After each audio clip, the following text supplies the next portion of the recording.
obboleetti dhaggeeffadhu.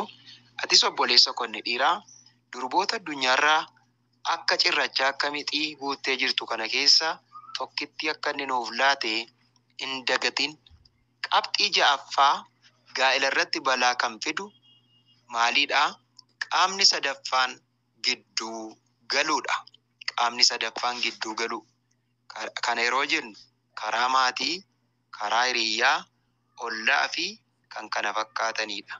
Nama of gidduu seensisuun hamee fakkaatee, jaalala fakkaatee yeroo inni waa'ee ishee dubbatu, yeroo inni waa'ee isaa dubbatu, karaa firaa, karaa obboleessaa, karaa obboleettii, karaa ollaa, karaa abbaa, karaa haadhaa gaa'elli namaa ni diigama jechaadha.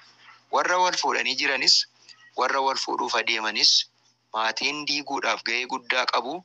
Egaa fallisaa maal yoo jenne jarri waliif amanamanii jaalala dhugaadhaan walitti maxxanuun baay'ee barbaachisaadha.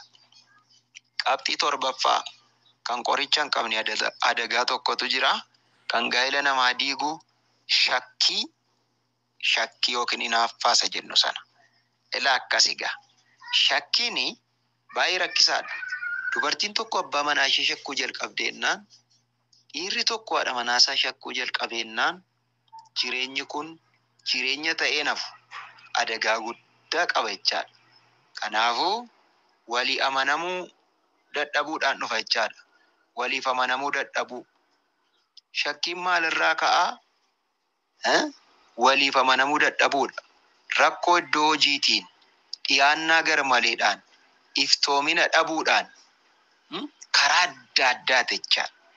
Amma yeroo si'anaa kana fudhannee haalli jiru rakkisaadha. Kanaaf bilbilli gaa'ela diigaa, ishee irratti hin bilbilamaa, isa irratti hin bilbilamaa. Bilbilli shakkii fiddi. Amanamummaa dhabuun shakkii fiddi. Kanaaf walii shakkinaa, iftoominaan jiraadhaa. Akkaataa ati dubartiitti itti dhiyaattu erga fuute, akkaataa ati dhiiratti itti dhiyaattu erga heerumtee maal fakkaata laataarra? Abbaa manaa keef eeggannaa godhi. Haadha manaa keef eeggannaa guddaa godhi. Akkuma yeroo isheen si bira jirtu, akkuma yeroo inni si bira jiru. Iftoomina waliif qabaachuun baay'ee barbaachisaadha. Namni shakkiidhaan, gaa'illi shakkiidhaan yeroo guutamu bordhoowunsaa hin hafu. Adagaa guddaa qaba jechaadha. Baay'ee of eeggachuudha. Shakkiin jireenya namaa akka inni miidhu akka isin hin daganne isinittan hima. Kana duwwaatu hin taane wanti gaa'ila namaa irratti balaa fidu mudannoo adda addaa. Fakkeenyaaf rakkoo dinagdee. Rakkoo dinagdee yeroo jennu yoo qabaannes yoo dhabnes qabaasaa wallaallaan, fayyadama isaa wallaallaan adagaa guddaa qaba jechaadha. Yoo qabaattes hin dhangalaasin. Akkaataa itti baaftu, akkaataa itti galchitu bari. Yoo dhabdes hin maraatiin, hin iyyin, hin dhufa. Birrii walitti si fide Waaqa'u maaliif jireenya kee diidda? Sammuu godhadhuu taa'i. Kan biraan 8ffaa jalatti mudannoo adda addaa yeroo jennu dhala dhabuun ni jira. Dhala dhabuu yeroo jennu siruma isaa dhabuun jira. Hadhabuu argatu kuni kennaa Waaqayyooti. Ishees ta'e inni waan balleesse hin qabu, of eeggachuun barbaachisaadha jechaadha. Yeroo tokko yeroo namni dhala dhabu isheetu dhala dhabeedhama malee isatu dhala dhabee hin jedhamu. Qorannoodhaan ammatu geggeeffame garuu innis dhala dhashuu akka hin dandeenye kan bira ga'amu ta'a jechaadha. Yeroo baay'ee ispeermii dhiiraa baay'ee dhangala'u kana keessa kan dhashuu danda'u muraasee yookiin immoo dhala godhisiisuu kan danda'u muraaseedha. Inni yeroo muraasatu dhala dhabuun ni dhufa. Kana duwwaatu hin taane dhala dhabuu yeroo jennu saala fo'achuudhaan illee isaanoo dhiira duwwaa ta'anii ani dhiiran barbaadu, durba duwwaa ta'anii durban barbaadu jedhanii kan wal lolan jiru. Please of eeggadhu. Hunduu kennaa Waaqayyooti. Qayyarachuun hin danda'amu. Dhukkuba adda addaa wantoonni kun fakkaatan gaa'ila namaa irratti balaa guddaa fiduu danda'u. akka nama waaqayyootti yoo isheen dhukkubsatte wallaannadhu. Yoo inni dhukkubsate immoo wallaannadhu obsi. Fiilmii fi wantoota adda addaan ilaalin jireenya kee miidha. Gaa'ila keessatti balaa guddaa qaba jechaadha.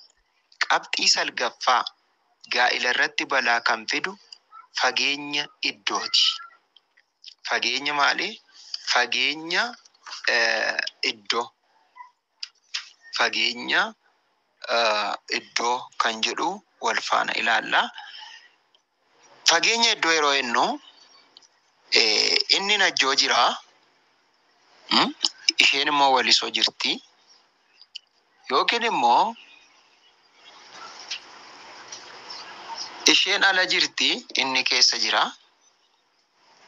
Biyya garaagaraa taa'uun gonkumaa ulfaataadha. Balaa qaba. Gaa'illi barumsa miti. Barumsa distaansii qaba malee gaa'illi distaansii hin qabu. Maali barumsa hoo? Maali buddeena hoo? Maali sana hoo? Jechuu dandeessa. Yaada kee kaasuu dandeessa. Garuu gaa'ila kee wanti siif caalu akka hin jirre jala mureen sitti hima. Jaalalli jiraannaan qansiraa hojjetanii mana namaatti hojii adda addaa hojjetanii ni jiraatu. Buddeen 1000 mindaa 1000 qabaattee birri akka cirrachaatti irra deemte gaa'illi kee yoo miidhame garuu maal siif godha? Warri gaa'illi keessan miidhame jabaadhaa, Waaqayyoon kadhadhaa. Warri itti adeemtan immoo of eeggannaan adeemuun baay'ee barbaachisaadha. Baay'ee barbaachisaa ta'eetu argamaa jechaadha. Kanaaf iddoo garaagaraa taa'uun bareedaan ta'u. Yeroo si'anaa kan akkoo maal godhu?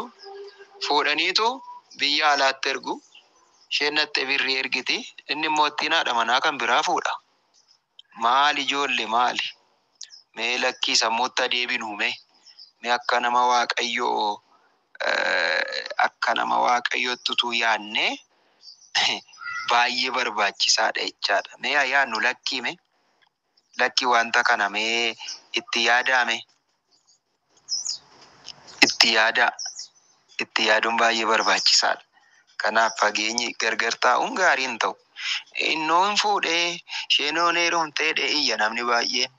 Dhiirri wal qunnamtii saalaa bare yookiis takka dubartii bare akkasitti ta'a jechuun ulfaataadha. Dubartiin kanaan dura dhiira barte akkasitti teessi jechuun ulfaataadha. Kanaafi wal sobuun irratti Waaqayyoon kadhanna fedhii foon keenyaa irratti jechuun barbaachisu soba jechaadha. Foonni be Yesuus simiin dhaga'u Waaqas hin beeku. Foonni foonuma barbaada. Kanaaf qabaasaa beektee akka itti fayyadamtuuf immoo Waaqayyotu sii laate nuuf laate. Fedhii foonii qabaachuun cubbuu miti. Kennaadha. Yoo qabaa bade garuu cubbuu ta'a jechaadha. Inni kurnaffaan gaa'ila namaa irratti adagaa guddaa kan qabu kakuudha. Wal kakuu. Kakuu yeroo jennu namalee nama biraan ilaalin jilbi kee akkasa ta'u, gadameessi kee akkasa ta'u, dhalli kee akkasa ta'u, iji kee akkasa ta'u warri wal kakan jiru. Yeroo isheen biyyaa ba'uuf jettuun kakuu macaafa qabsiisanii, dhagaa ciniinsisanii, sibiila ciniinsisanii innis akkasuma kakata. Mee eessaa fuutees akkas gootu kana mee natti himi? Eessarra jira mee jedhi. Macaafni qulqulluunoo Waaqaan hin kakatin teessoo Waaqayyooti. Lafaan hin kakatin ejjeta miilla isaatiiti. Mana Waaqayyoon hin kakatin innoo mana qulqullummaadha. Mataa keenis immoo hin kakatin rifeensa kee addeessuu yookiis gurraachessuu hin dandeessu jedha. Mee lafa fuuteetti wal kaktu kana mee fidime? Mee eessaa fuute ati? Wal kakanii, wal sodaachisanii, isheen teessee kakuu sodaattee teessi, inni akka garaasaa jiraata.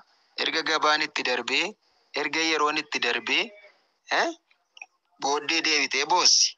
Innis akkasuma. Kanaaf warri wal kaktan qalbii keessan diddiirradhaa. Waaqayyo isiniif dhiisu. Hin kakin nama maal si goote? Maa baarta? Isas ishees maa baarta? Eessaa fuute kana? Akkasitti yeroo dubban gaa'ila kiristaanotaati inni isin barsiisaa jiru. Ati garuu kan Waaqayyooti. Akka barbaadde jiraachuu hin dandeessu. Akkam barbaade jiraachuu hin danda'u. Gooftaan Yesuus Kiristoos hubannaa nuuf haa laatu. Kanaaf obboleessa ko, obboleettii ko, itti yaadi waan gootu kana. Itti